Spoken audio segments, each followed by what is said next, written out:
zooming. Okay, great. Today I am going to be speaking about the wonderful book that we are all in, and everybody should buy. My chapter engages Kim Ki-young's representation of women and women's voices within two of his lesser-known films, Water Lady and Numi, focusing on the ways that he explored communication methods of disabled women. I display his strong and original cinematic voice. In the process of examining women's voices and their relationships to disability, motherhood, and Korean society, Kim Ki-young platforms women's strength and autonomy. Eugenics is a Western invention, has seriously influenced many countries, including Korea.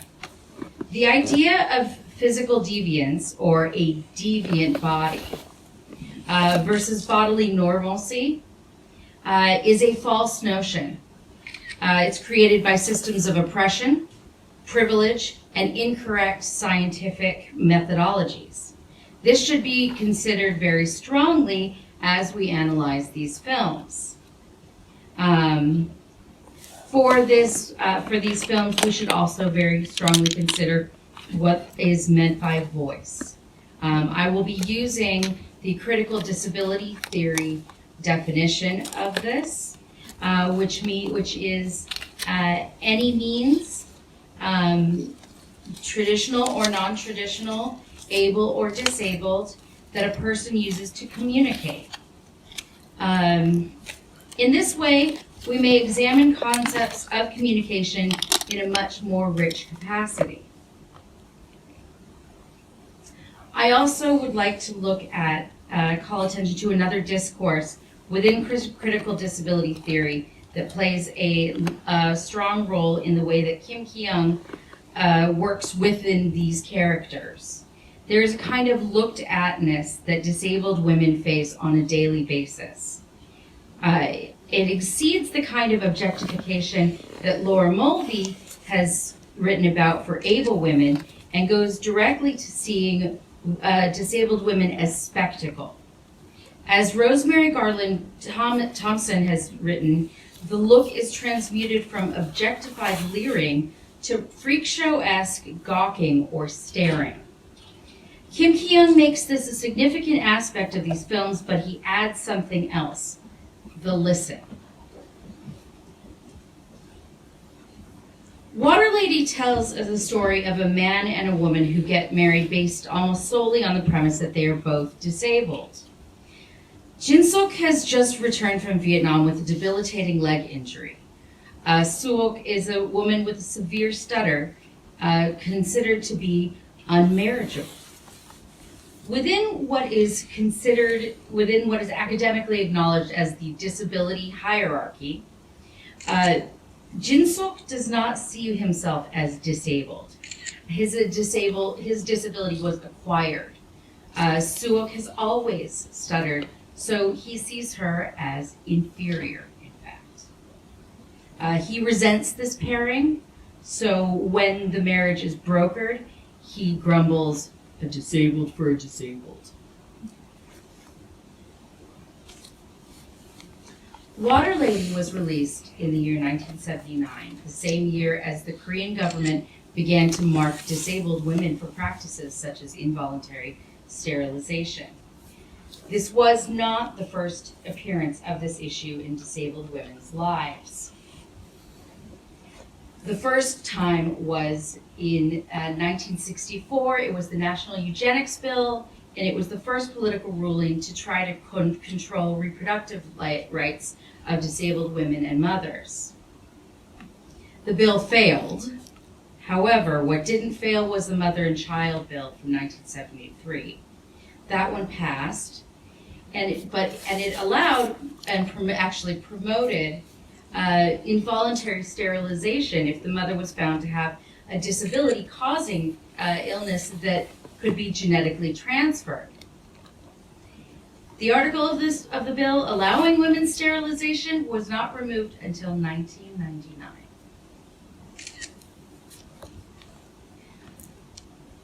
Suok and Jinsok's son Yong-il stutters.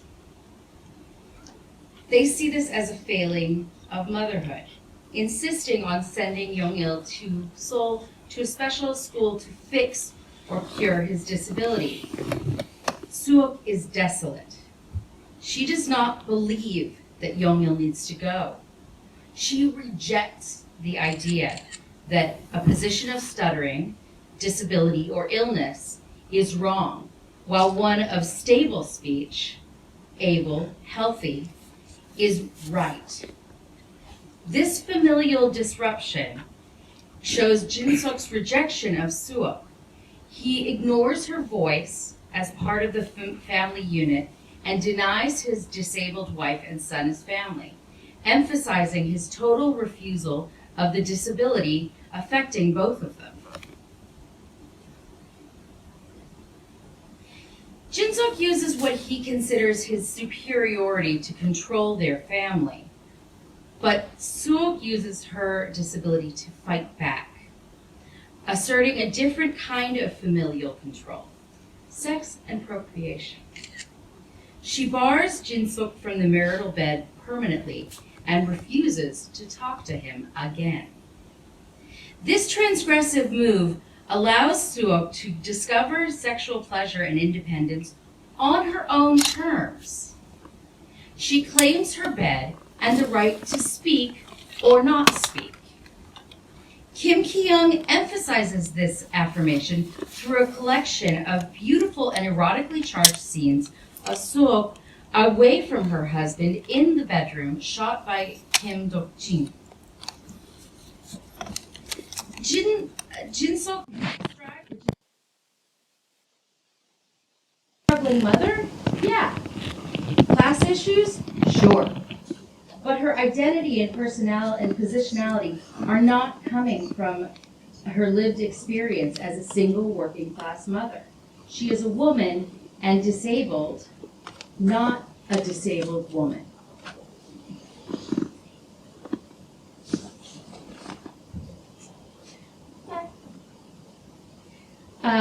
Numi's deafness renders her nonverbal.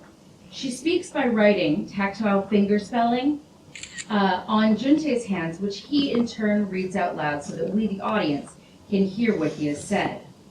In this transaction, we, the audience, become a vital participant of the film.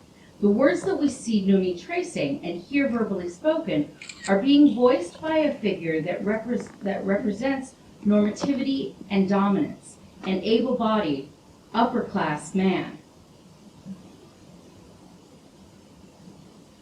As the titular character, Numi is the figure we are meant to identify with. Kim Ki-young places us in a complex, triangulated position and inserts us into a power relationship, so we may discover more meaning. He challenges us to diversify our gaze and, in this case, our listen.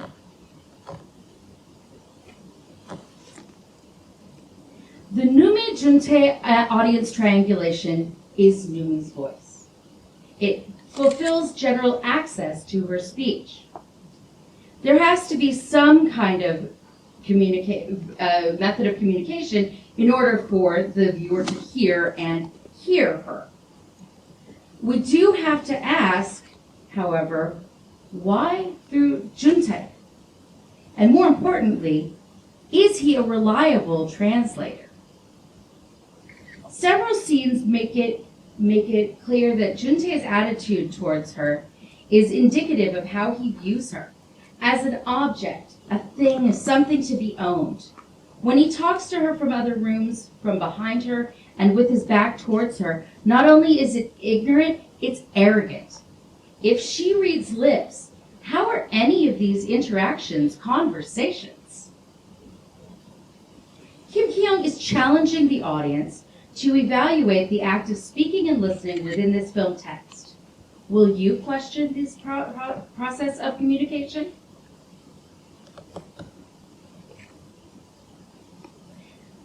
films call attention to the idea that being normal is a performative or constructed act. There is no normal. Water Lady and Numi become more important in both the Korean film canon and Kim Ki-young's over, the more aware people become of disability and women's issues. Kim Ki-young was a leader in his field and clearly ahead of his time within these works. He is a critically important filmmaker, and these works support that. Thank you for coming.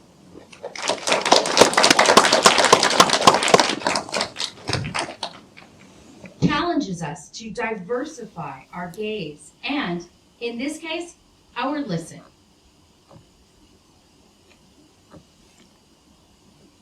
The Numi Juntae audience triangulation is Numi's voice. It fulfills general access to her speech. There has to be some kind of method of communication in order for the viewer to hear and hear her. We do have to ask, however, why through Juntae? And more importantly, is he a reliable translator? Several scenes make it clear that Juntae's attitude towards her is indicative of how he views her, as an object, a thing, something to be owned. When he talks to her from other rooms, from behind her, and with his back towards her, not only is it ignorant, it's arrogant. If she reads lips, how are any of these interactions conversations? Kim Ki-young is challenging the audience to evaluate the act of speaking and listening within this film text. Will you question this process of communication?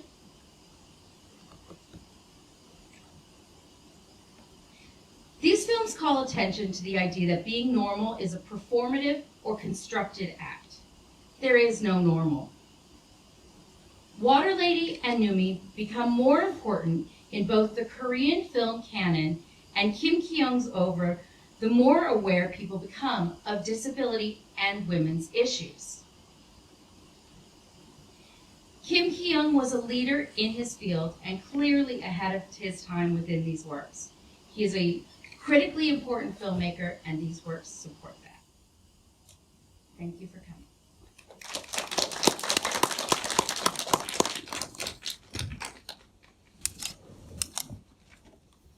Okay, we have 5 minutes left.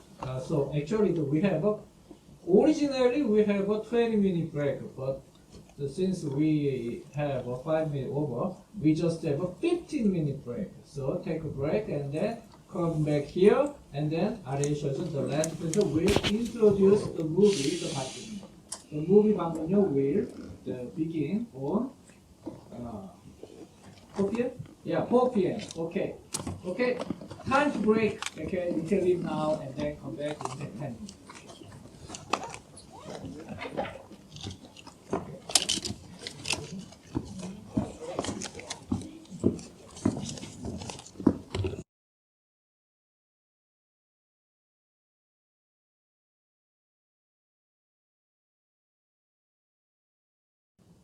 First, to give you a little bit more time, I will ask some questions to the presenters. 그리고 제가 이제 영어로 진행을 하는데요. 한국말로 이제 잠깐 안내 드리겠습니다. 혹시 질문이 있으시면은 조금 있다가 해 주셔도 좋습니다. 저희가 동시 통역사가 지금 없는 관계로 그냥 제가 통역까지 맡아서 하게 된 상황인데요. 저도 오랜만에 하는 상황이라서 솔직히 통역을 잘 못합니다. 그래서 여러분이 코멘트와 질문을 짧게 해주시면 조금 도움이 될 것 같습니다. 그럼 제가 최선을 다해서 여러분이 한 질문과 코멘트를 통역을 해서 이 프레젠터분들께 전달해 드리겠습니다. Okay. Since we don't have the translator here, I will take a job of translation. And if you have any question or comment, if you make your question and comment simple and short, that will be helpful for the translation. Okay? Okay, first, I think some of you already, it may be your first time to watch this film, the 방금년, and then maybe your first time to see the Eodo too. So if you can say what you think after watch this film. Anybody first?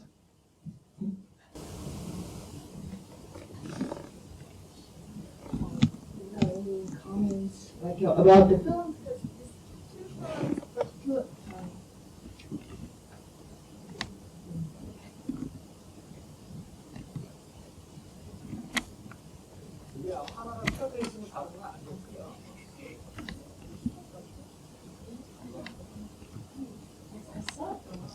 This one sat down at the panel here that the last film we saw was the first time I had seen it, and it's amazing because it's so kind of driven and hysterical through most of the film, and then the ending is so poetic. You know, it's just you know, it's sort of like it's like being. And I mean, I was quite troubled when the second wife was shaking that baby. It was quite a disturbing image for me, but you know, that's how the film felt for me. It was like I was being shaken for an hour and a half, and then just very gently eased out. It's quite an interesting experience. Okay.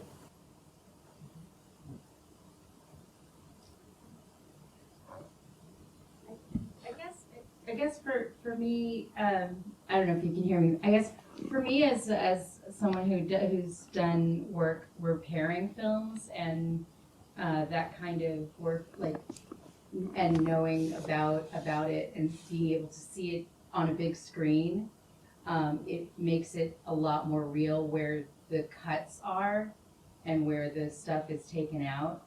So when the music cuts, you know that there's something removed, and it's a little jarring, but you can still see there's such a style and such a film there, and I hope someday maybe we can find the other things, but I know how unlikely that is. But seeing it big and hearing it is still so amazing. For me, that was a real pleasure.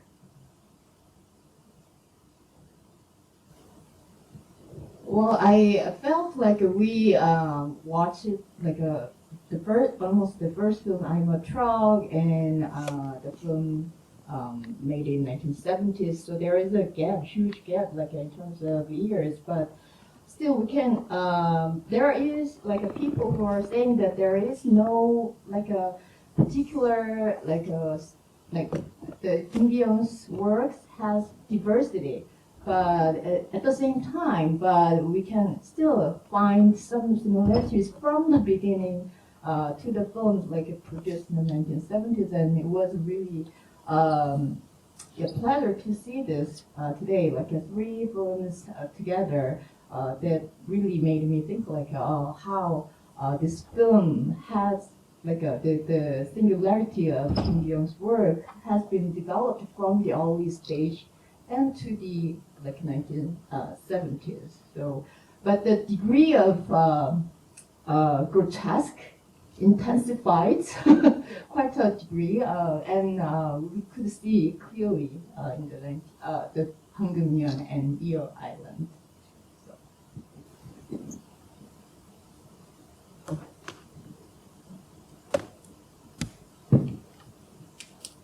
Does it work? Oh, it works. So, 방금년, I saw this wonderful experience to see this 35 millimeter. I was just so much continuity with other Kim Byung films, in themes and the depictions and camera work and editing and everything. Well, just to say that it connects with what I said about Imamura Shohei's film that was in the paper, that these are all working people, and so sexual intercourse in Kim Byung film is a labor, some overworking. 그 성희미 김기현 감독 영화 성희미는 노동이거든요. 그래서 바로사 할 수 있다. 네.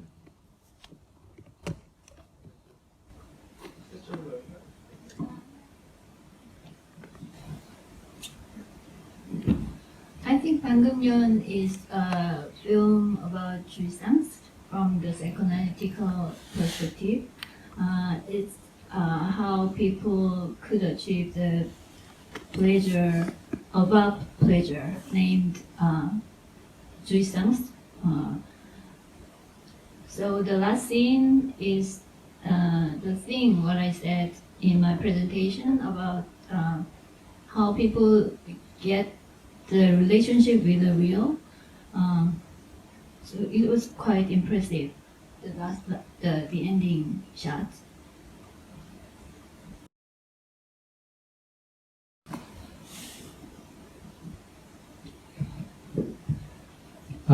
Yeah, it's the first time for me to watch 방금년, and currently I'm teaching students from all over the world, like Korean content, and looking at how Korean content is different and why it's so popular. And one of the aspects, I think, is the development of characters.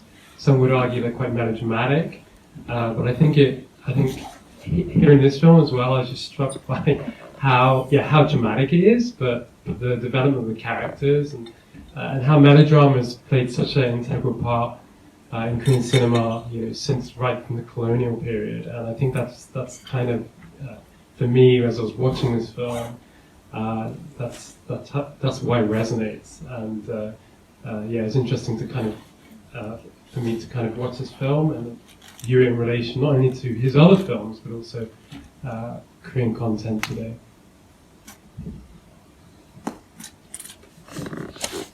Okay, the question or comment, please. Okay, maybe you first. Okay.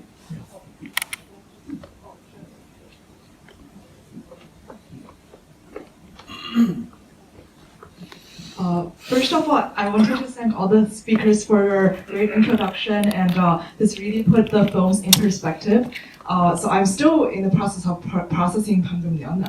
I've seen Yodo before, but it's always a lot is excess. But so I really was struck by the poetic form of the last scene in 방금년. So because throughout all of Kim Ki-young's oeuvre, actually, human reproduction is a grotesque process. Like in both films, the wives are kind of making love to their husband's dead corpse. But then somehow, like at the end of the films, the women characters always, the kind of the ending of the film always comes back to this very pure form of love. Like so, the wives are always, for example, in even in the 1960 film Housemaid, the wife, the housemaid was also kind of dedicating both of their lives to love, and then the husband struggled to like be reunited with his actual wife because of love. So how do you reconcile this grotesque portrayal of human reproduction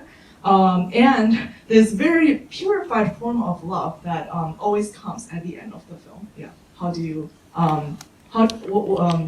reconcile this paradox? Hi. My name is Qingyang Zhou. I am a graduate student in German Studies at the University of California, Berkeley, and I also have a minor in film studies. Yeah. Anybody respond to the comment and the question?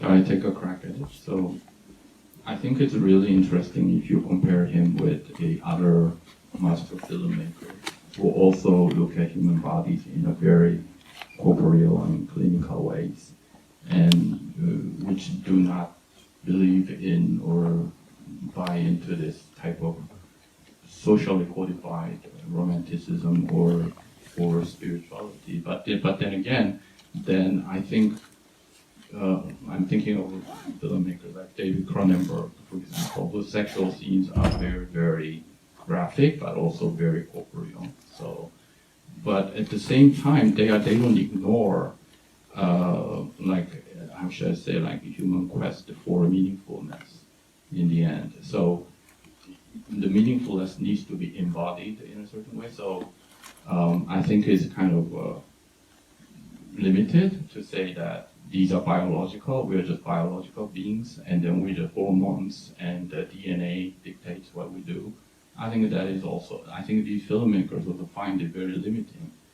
So having acknowledged that there is some pure spirit guiding us, they are still looking for ways to kind of result in a meaningful understanding how our bodies connect. So does it answer you? I don't know. That's my opinion. Other people, I would like to hear other people. Sorry. I think it's working. It's a very, very good question. From the films that I generally enjoyed, there's a lot of female, like women, learning to enjoy their own bodies, and loving their own bodies, and also loving their children as well. So it happens concurrently, and the grotesqueries do happen, but I'm struggling with trying to figure out if that's also just because sometimes bodies are just grotesque, and that is body horror. And that just happens, and that's just part of living and life.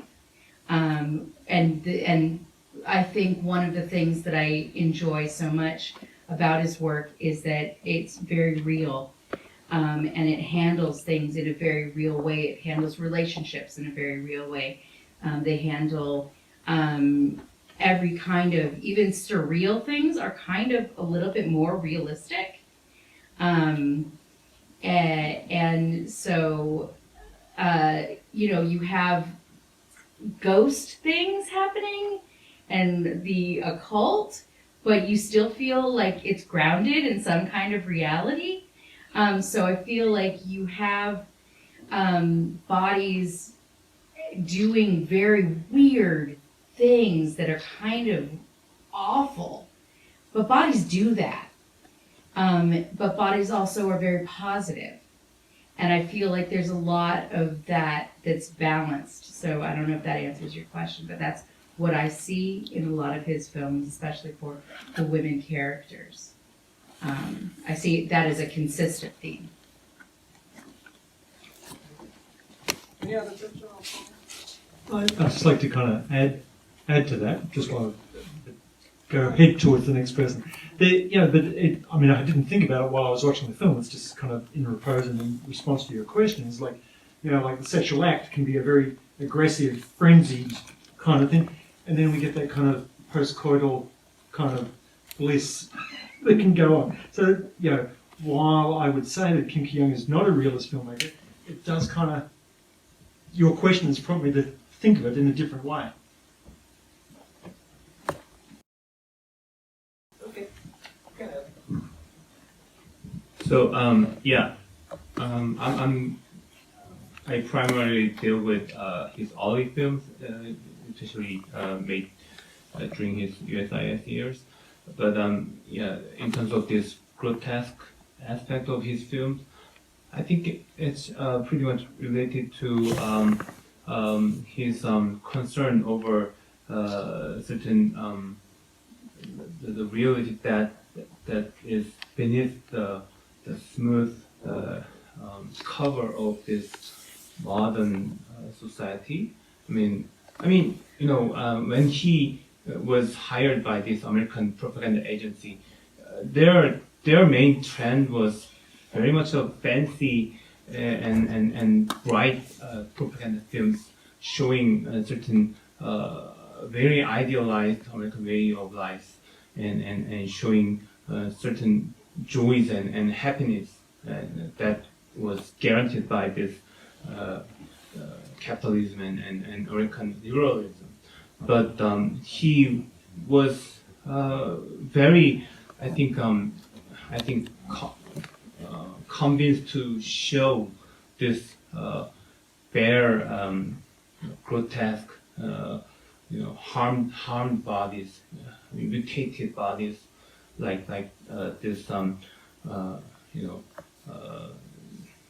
harm their soldiers' bodies, and if you see the other film, Wild Affection, which is about an orphan who's hospitalized during the Korean War, it also shows this mutated bodies, children bodies, disabled bodies. So those very direct depiction of grotesque and somehow not quite presently seen images of bodies are, I think, the reality of this capitalist modernization. I mean, he wanted to show in the later years. I mean, in the process of this very rapid modernization, many films, especially genre films,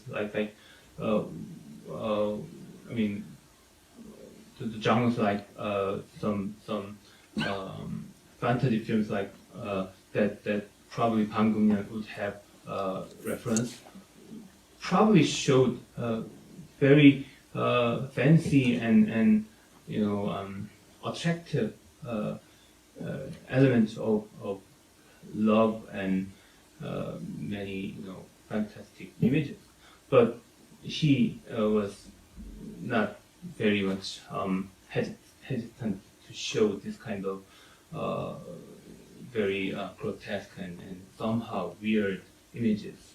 I think that was what his film coherently showed.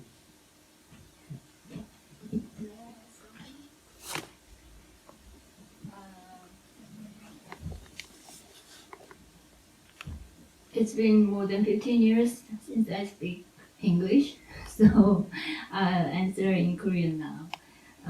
The last scene I saw in Bangumyeon has very similar image in The Housemaid. When the housemaid approaches the husband for the first time, the cigarette smoke blurs his head. So in this last scene in Bangumyeon, they wear the white gown, which is the similar images of blurry smoke, and the husband has no head. So in Kim Ki-young's film, the head, especially in Housemaid, the head means your recognition system or machine, which belongs to your consciousness. So in this last scene in Bangumyeon, the husband's head is gone, and they are really a ghost, and they became the oneness, the singularity, and they belong to each other through their desire. So the most important is that Kim Ki-young does not. This is my limitation. Kim Ki-young does not want to exclude your desire, but he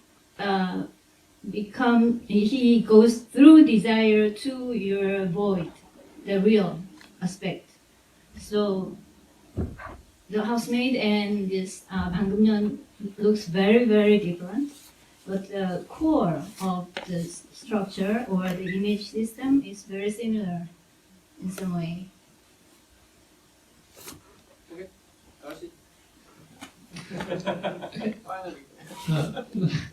Okay, I'm Darcy Paquette. I'm a teacher and translator based in Seoul. I was a long-time fan of Kim Ki-young. I really enjoyed hearing all your different questions. But I was curious, in the course of doing the research for your chapters and kind of thinking about it more deeply, if there was any kind of previous idea that you had about Kim Ki-young that was overturned as you were doing the research and doing the writing. So anybody can answer.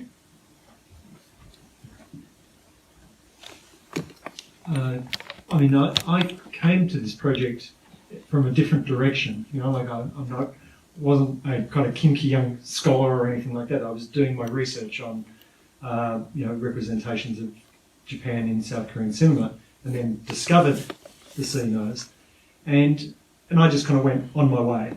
But when I got hold of the book in what was first week of May, and I read the other chapters, I really started to bring all the other films together and how they intersected with the C-Nose, with the, you know, the primacy of Hideko in the C-Nose, and also that, I mean, there wasn't time to discuss in my presentation, but it's in the book, so please buy the book.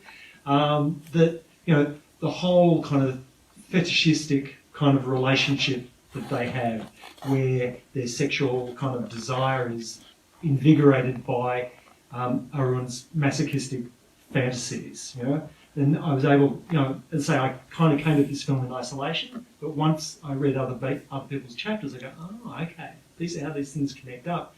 And this is this thing about, like many of us have already said, about the diversity of Kim Ki-young, but there is, no matter how diverse it is, there's this core that if a new film was discovered tomorrow, and we, you know, we could look at it and go, ah, yes, we could probably draw the threads together. So that's been the revelation for me.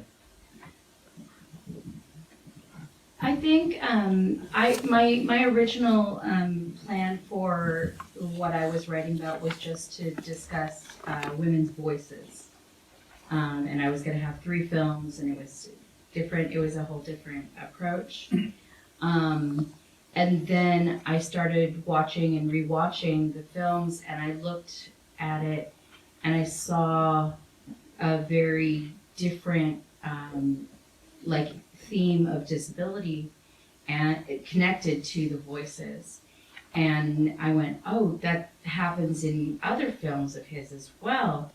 And then I got really deep into disability theory, and I looked at how much that applied to, because I was always aware of how he had strong women characters, and that was something that had always, you know, attracted me to his films. And then I saw this, and I went, oh, it's really interesting, because it wasn't the way I thought about his films at all.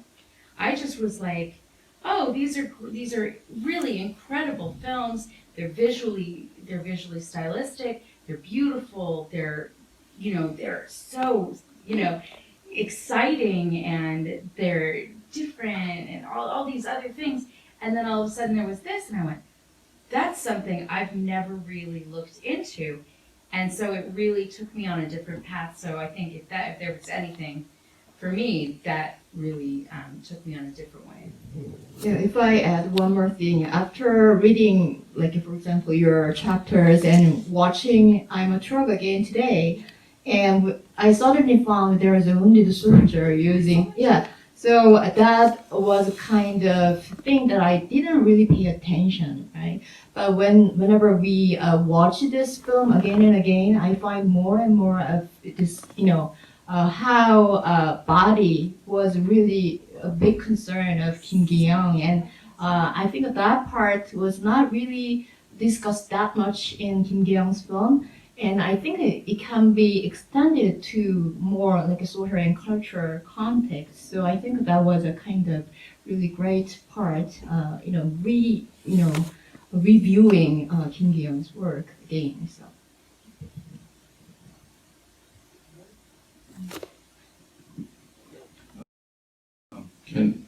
I'll say that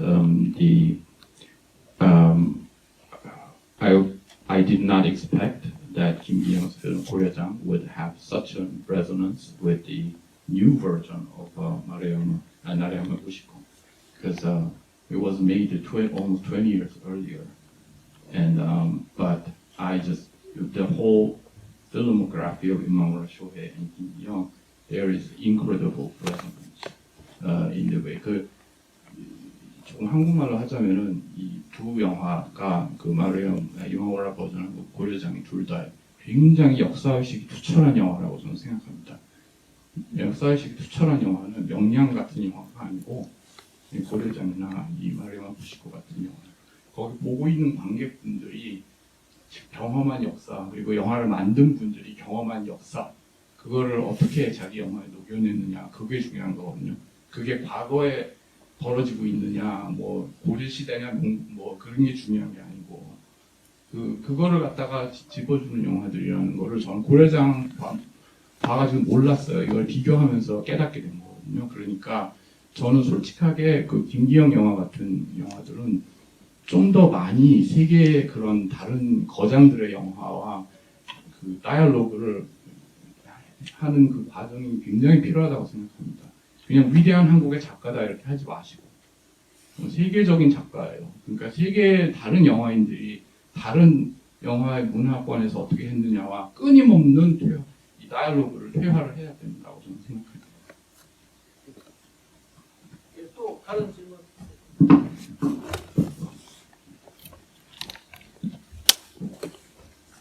네, 저는 최동원이라고 하고 이제 서강대학교에서 전자공학 전공하고 있는 영화를 좋아하는 대학생입니다. 김기영 감독님이 봉준호 감독님이나 그 박찬욱 감독님은 이런 한국의 많은 영화 감독들한테 영향을 미친 건 많이 알려져 있는데 막상 김기영 감독님이 어떤 작품이나 감독에게서 영향을 받았는지는 잘 안 알려져 있는 것 같아서요. 저는 이번에 이호도를 봤었을 때 개인적으로는 좀 그런 다른 여러 인물들의 시점에서 플래시백을 사용한 게 좀 구로사 아키라 감독의 라쇼몽을 떠올리는 지점도 있다고 생각했는데 혹시 앞에 앉아 계신 분들께서는 김기영 감독님한테 영향을 끼친 작품이나 그런 감독들에 대한 의견이나 연구 결과가 있다면 좀 공유해 주셨으면 좋겠습니다.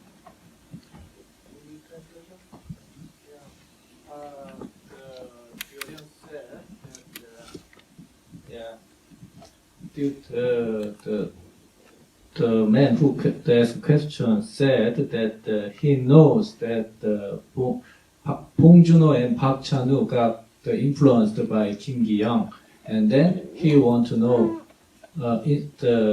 what kind of the classic directors may have influenced Kim Ki-young's style or theme. If you have any kind of the research or please let him know, and then we can share your own opinion about that. The influence on one's influence on others, kind of thing. Yes.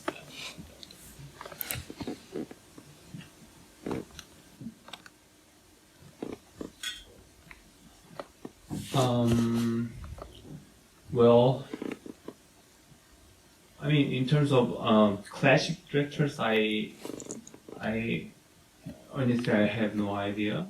But in terms of this influence of American propaganda films, I find lots of influence from American wartime propaganda films. But Jump Forward, maybe. I mean, not just those famous directors, but those non-credited propaganda films produced by U.S. Army Office of War Information Films, those films show.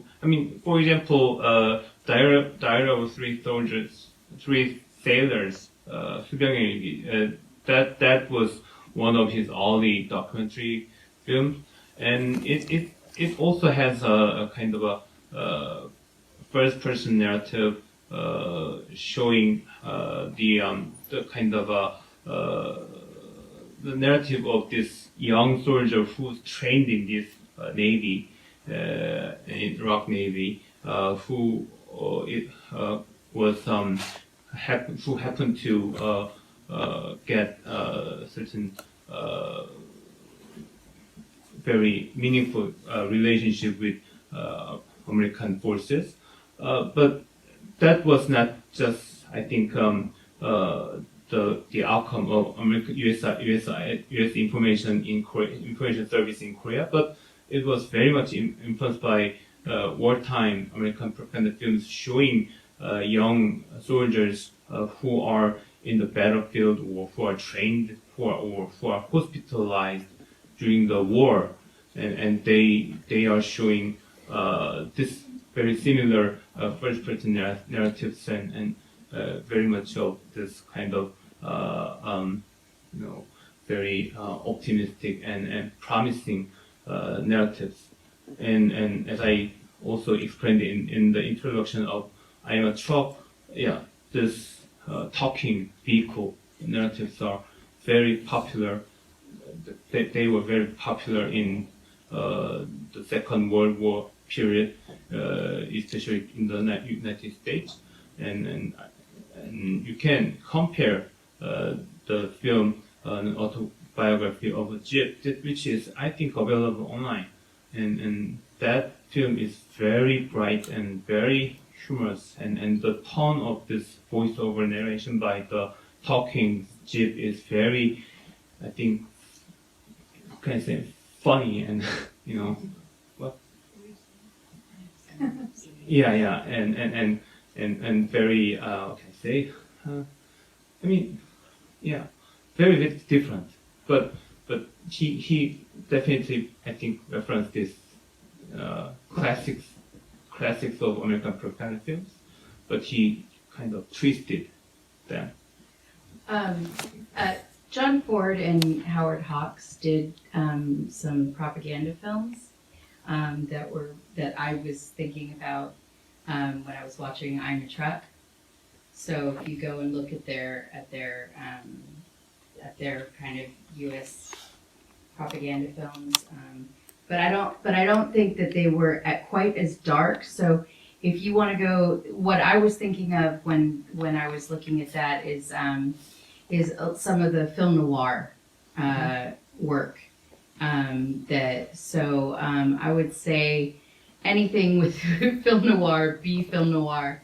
And I've actually thought about Douglas Sirk quite a bit, just because of the colors. These are older films. These are like 50s, stuff like that. I think probably some German expressionist films, 100%. I mean, these are genres more than directors. So I think a movie like Blue Angel with Marlene Dietrich would probably be a good hit. Let's see.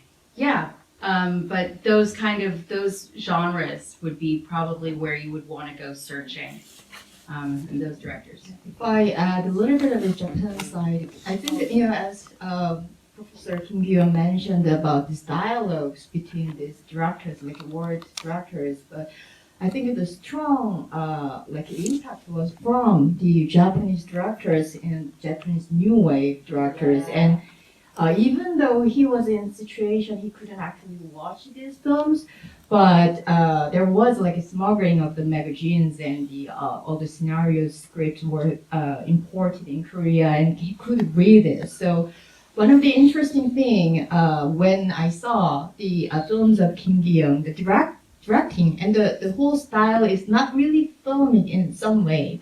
Like it's almost like you're watching like a theater performance in some senses.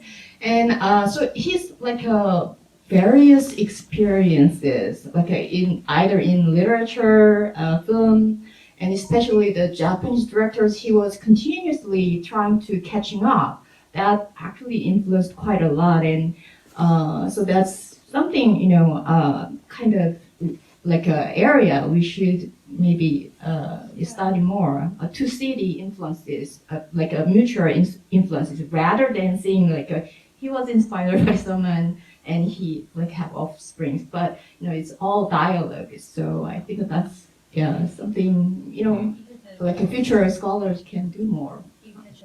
Okay. I will shortly summarize your point for the audience, and then you can continue your comment. Okay? 자, 첫 번째 이제 김한상 선생님이 말씀하신 거는 초창기 영화들을 보면은 그 미국 USIS에서 한 작품들 보면 이제 프로파간다 필름들이었기 때문에 그 존 포드나 하워드 혹스처럼 2차 대전 기간에 만든 영화들의 어느 정도 영향을 비슷한 스타일을 보여줬다라고 말씀을 하셨고, 에리얼 셔드슨 선생님은 이제 필름 누아하고 이제 독일 표현주의 작품과 그 맞닿아 있다. 그리고 이제 더글러스 서크의 그 작품들하고 그 칼라 사용이라든가 이제 주제의식에서 비슷한 면을 보인다라고 말씀을 하셨습니다. 사실 이제 필름 누아 자체가 독일 표현주의 영화 그 필름 메이커들이 나치를 피해서 헐리우드로 와서 만든 그 장르이기 때문에 어느 정도 그 시각적 스타일은 좀 비슷할 거예요. 그렇고, 그리고 이제 김철강 선생님은 그 당시에 이제 일본의 뉴웨이브하고도 이제 거의 비슷한 시기였기 때문에 어떤 유사성을 보여주고, 또한 그 연극적인 전통도 그 어느 정도 그 이 영향을 미쳤을 거라고 생각합니다. 왜냐하면 이제 여기선 제가 첨언하는 건데, 김기현 감독 자체가 영화를 하기 전에 연극반을 했었잖아요. 대학교 다닐 때. 그러면서 그 당시에 연극 사조나 추세를 어느 정도 알고 있었을 거기 때문에 그러한 그 이 경험이 영화 만드는 데에도 이제 영향을 끼쳤을 거다. 이렇게 이제 말씀을 해주셨습니다. 자, 그러면 조금 더 계속 하시죠. 예. Yeah, so I wanted to second Professor Chung Kang Kim.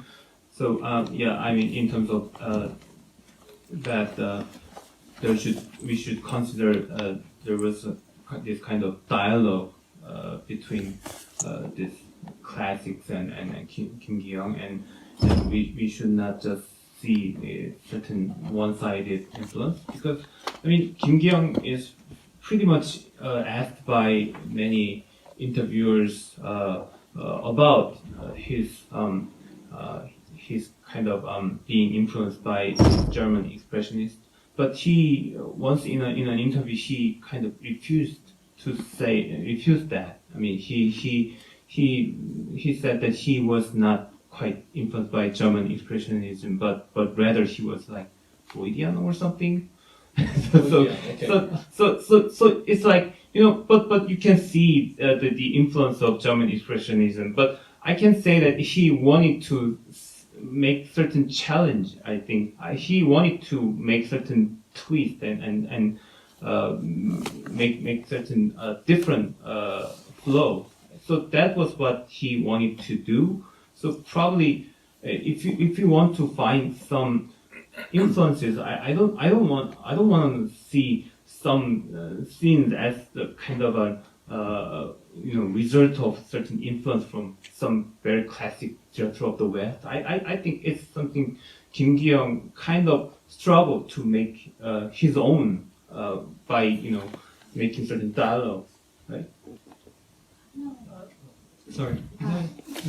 이것과 연결해서 한 개만 더 말씀드리자면, 김기영 감독님 인터뷰를 보면 계속해서 사람들이 자기를 익스프레셔니스트라고 규정을 하고 그 당신의 스타일에 대해서 좀 더 설명해달라 이런 이제 인터뷰가 많은데, 본인은 그걸 부정하면서 I'm not an expressionist, I want to be Freudian 이렇게 규정을 하고 계세요. 그러니까 좀 더 삶의 본질적인 the essence of the life is his focus. I mean, I think Ariel's comment about the Blue Angel is actually right on point, because I have read Kim Ki-young nominated Joseph von Sternberg's Morocco as a key influence on himself, and thinking today, seeing these two films today, there was a long collaboration between the actresses Yi Hua-shi, and they made 8 films together. You think about the relationship between Marlene Dietrich and Joseph von Sternberg. So there is that kind of parallel there. Parallel doesn't necessarily mean direct influence, though, but there is an echo of that type of thing, and I think it's worth mentioning, because von Sternberg has a strong emphasis on sex, not necessarily with the masochistic aspects that we see in Kim Ki-young, but I mean, this is what a director does. It doesn't. A person doesn't take from one source; they take from multiple sources and make it their own, and that's what makes a unique director. Though I did also mention briefly when I was introducing the Odo, referring to the C nose, it's really clear that the C nose is partially influenced by Kobayashi Masaki's The Human Condition, but only the middle section. And in fact, if you look at that middle section, even the art direction is very, very similar. So he didn't just look at the scripts, or the art director didn't just look at the scripts. There was obvious access to the actual films. So, and it's that thing about what an artist does is takes what's useful to them at that particular point and then incorporates their own personality as well. So. 제가 굉장히 짧게 한국말로 왜냐하면 질문을 하실 때 라쇼몬 얘기를 꺼내셨기 때문에 제가 그걸 좀 얘기하고 싶은데 라쇼몬을 볼 때 영향을 받는다 할 때요. 그 라쇼몬이 원래 아프타카와 류노스케라는 작가가 쓴 소설을 영화한 거잖아요. 중편 소설을. 그래서 아프타카라는 작가도 처음에 20년대 20년대나 그러니까 그때 썼을 때 그런 미스테리나 이런 서사의 그런 구조를 어떻게 변화해서 얘기를 할 것이냐라는 거를 치열한 고민들을 다 문학자들이 하는 가운데서 자기가 그런 플래시백 장치를 해가지고 결국 결말을 아무도 모르고 끝난다 이런 걸 쓴 거거든요.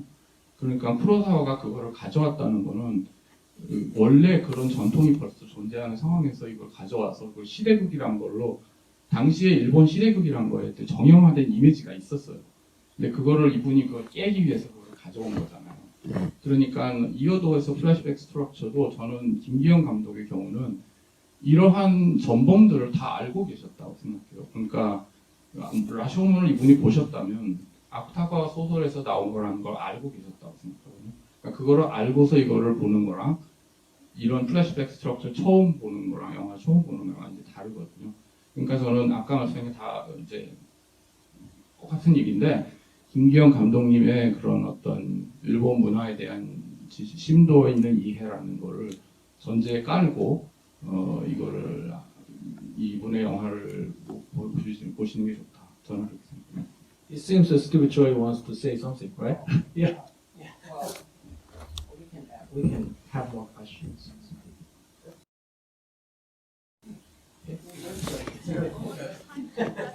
Okay, well, just just emphasizing the theater aspect, of course. Cirque comes from theater, and German expressionism comes from theater, and it seems that that this kind of use of the image, when I see his films, it's never a kind of direct. It's a self-enclosed world. It's separate from reality somehow, and that's kind of the beauty of it. Just the parts in a new direction. That's, for me, just really cinematic. So, I'm not. For me, I'm interested in the logic of this kind of thinking through images and sounds, and separately from, let's say, the psychology of the characters. And that's really, before I came to watch Kim Ki-young movies, I wanted to think about, men and women, the nature of men and women. But actually, watching his films one after another, then you see a kind of thinking through men and women through cinema, through kind of, this progression of some sort, and the constitution of the image, like in German expressionism or as in Cirque. It's a theatrical space that's separate, and there's something so exciting and interesting about that. 예, 여러분이 그 궁금한 점과 할 말은 참 많으실 거라고 생각하는데요. 저희가 그 약속된 시간보다 이미 30분이 오버가 됐습니다. 그래서 그 더 많은 얘기는 이 자리에서 하기는 어려울 것 같아요. 혹시 나중에 궁금한 점 있으면은 각 저자님들이 그 이메일 같은 것이 다 있을 테니까 온라인에 다 구글하면 다 나오거든요. 그러니까 그쪽에 직접 보내셔서 이렇게 이야기를 나누셔도 될 것 같습니다. Okay, I think you have a lot of things to talk about, but unfortunately we are 30 minutes over the original time, so we need to wrap up today's discussion. And if you have any question, further question or comment, you can send the email to the presenters. You can Google their name, maybe you get the emails, and then you can do the attack them with your barrage of your comments and the questions, and then they will respond with a lot of the barrages too. So there will be a great the discussion online. Okay, thanks for presenters and then thank you for the watching today's audience, the conference. Okay, don't forget buying books and spread rumors. This is a great book. Yeah.